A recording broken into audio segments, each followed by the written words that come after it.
इस अगली कड़ी के रूप में ऑपरेशन रेड प्रेयर चलाकर दो बड़े कुख्यात वांछित अपराधियों, भजना लाल जिस पर 50,000 रुपए का इनाम था, जो लंबे समय से फरार चल रहा था और एक बहुत बड़े गैंग का सूत्रधार था, और रूपाराम जो 3 प्रांतों में, 3 राज्यों में, राजस्थान, गुजरात और मध्य प्रदेश में वांछित चल रहा था, लंबे समय से फरार चल रहा था।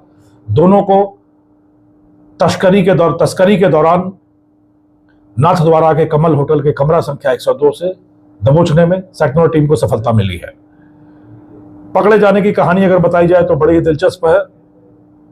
शायद विश्वासघात की धरातल पर ही अपराध की दुनिया कायम रहती है। एक दूसरे पर विश्वास करके उस खोखले धरातल पर जो पनपता फूलता है साम्राज्य, वह विश्वासघात के ठोस चट्टान से टकराकर चकनाचूर हो जाता है। भजना लाल ने जिस पेट्रोल पंप पे काम किया उसी के साथ विश्वासघात करके वहां 10 लाख की लूट की।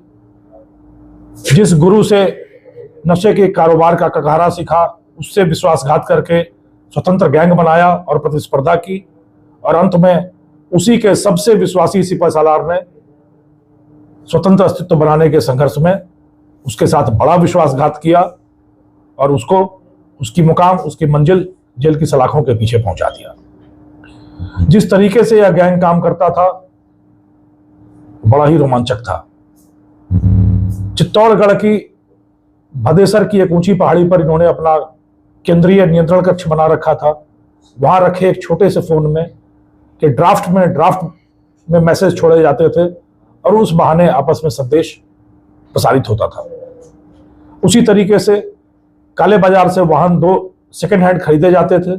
उनका इंजन नंबर और चेसिस नंबर मिटाकर एक बार इस्तेमाल किया जाता था और फिर उसको नशे के छोटे व्यापारियों को बेच दिया जाता था। इंजन नंबर और चेसिस नंबर इसलिए मिटाए जाते थे ताकि पुलिस उस वाहन के असली मालिक तक पहुंचकर खरीदारों का पता लगाकर उन तक ना पहुंच पाए।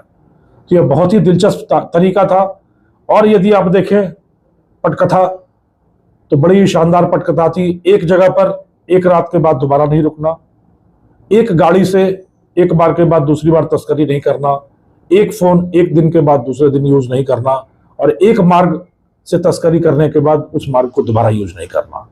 इतने शातिर और सतर्क तरीके से यह गैंग पिछले 11 सालों से यह नशे का कारोबार चला रहा था। इसलिए पिछले काफी समय से इसके पीछे पड़ने के बावजूद इस गैंग की जड़ तक पहुंचने में बहुत दिक्कतें आई सैक्नोर टीम को, पर अंत में घर के भेदी ने लंका ढाया और अपने ने ही अपनी सूत में सुराख किया। मैं उम्मीद करता हूं कि इस गैंग के खुलासे, इनकी कारगुजारियों के पटाक्षेप के साथ ही नशे की दुनिया के एक बड़े अध्याय की समाप्ति हुई है और नशा मुक्त समाज की दिशा में एक ठोस कदम उठाया गया है।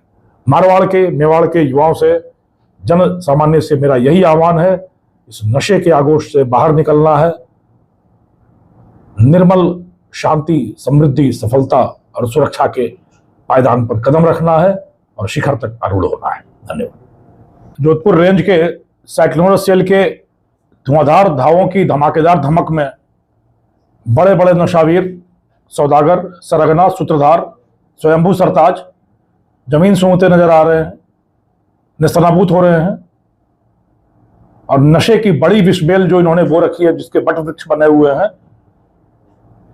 वो भूशाई हो रही है।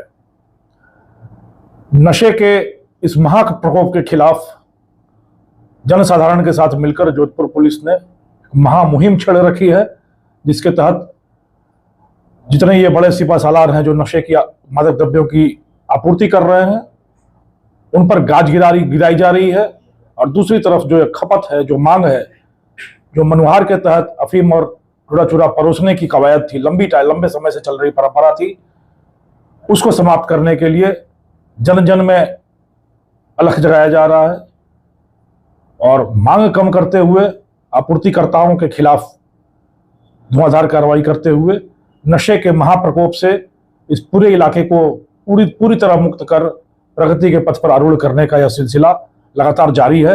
लगातार सफलताएं मिल रही हैं। नशे की दुनिया का पटाक्षेप हो रहा है और एक नए युग का सूत्रपात शुरू हुआ है।